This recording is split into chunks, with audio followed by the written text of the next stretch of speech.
Virtual দুনিয়ার দরজা। রাত 12টা। ঘরের আলো নিভিয়ে আরিফ মাথায় পড়ল তার নতুন ভিআর হেডসেট। স্ক্রিনে ভেসে উঠল একটি line, welcome to another reality. এক মুহূর্তেই চারপাশ বদলে গেল। সে দাঁড়িয়ে আছে এক অদ্ভুত শহরে। আকাশ নীল নয়, বেগুনি। রাস্তা আলো দিয়ে তৈরি। মানুষ নয়, স্মৃতিগুলো হাঁটছে। হঠাৎ সামনে ভেসে উঠল একটি মেয়ে। চেনা মুখ, কিন্তু বাস্তবে কখনো দেখা হয়নি। মেয়েটি বলল, তুমি অবশেষে এসেছ। আরিফ অবাক, তুমি কে? মেয়েটি হালকা হাসল, আমি তোমার ফেলে আসা স্বপ্ন। চারপাশে দৃশ্য বদলাতে লাগল।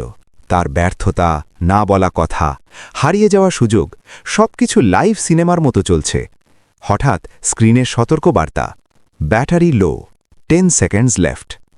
মেয়েটি বলল, যদি এখানে থাকতে চাও, বাস্তব দুনিয়াকে ছেড়ে যেতে হবে। আরিফের হাত কাঁপছে। বাস্তব নাকি ভার্চুয়াল, কোনটা সত্যি? 3, 2, 1। হেডসেট খুলে গেল। ঘরে ফিরে এসেছে সে, কিন্তু আয়নায় তাকিয়ে আরিফ দেখল তার চোখে এখনও অন্য দুনিয়ার আলো। ভিআর বন্ধ হয়েছে, কিন্তু প্রশ্ন থেকে গেছে, বাস্তবটা কোনটা?